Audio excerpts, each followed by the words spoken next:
Hi friends, Ponnoos വേൾഡിലേക്ക് സ്വാഗതം. പിന്നെ ഇന്ന് ഞാൻ മാങ്ങ അച്ചാറാണ് ഉണ്ടാക്കാൻ പോണത്. അപ്പോൾ മാങ്ങ കട്ട് ചെയ്ത് വെച്ചിട്ടുണ്ട്. കട്ട് ചെയ്തിട്ട് ഉപ്പ് ഇട്ട് വെച്ചതാണ്.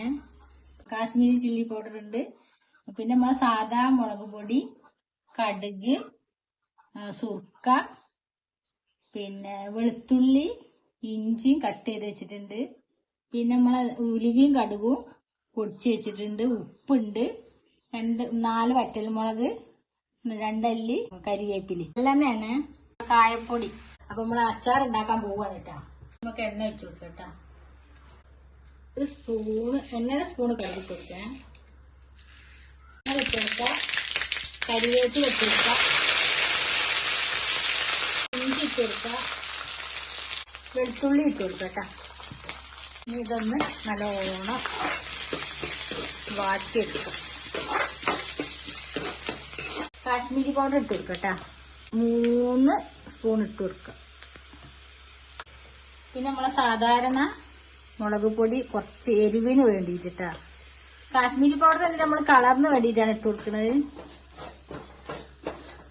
ആ പച്ചമണൊക്കെ ഒന്ന് പോട്ടെ, മുളകിന്റെ ഒക്കെ. മാങ്ങ ഇട്ട് കൊടുക്കുക കേട്ടാ. പച്ചമണൊക്കെ പോയി ഈ മാങ്ങ മുറിച്ച് വെച്ച മാങ്ങ ഇട്ട് കൊടുക്കുക. ഒന്ന് മിക്സാക്കി കൊടുക്കാൻ. ഇത് ഉപ്പൊക്കെ ഇട്ട് വെച്ചതാണേ. ഉപ്പ് കുറവാണെങ്കിൽ ഇട്ട് കൊടുക്കേ. ഉപ്പുണ്ട്, എന്നാലും കുറച്ച് കുറവാണ്. ഈ സമയത്ത് സുർക്ക വെച്ച് കൊടുക്കുക. ഇനിയും നല്ലോണം മിക്സാക്കുക. കായപ്പൊടി ഇട്ട് കൊടുക്കുക. കടുകും ഉലുവയും പൊടിച്ചത് അതും കൂടി നമുക്ക് ഇതിലിട്ട് കൊടുക്കുക. നന്നായിട്ട് മിക്സാക്കുക.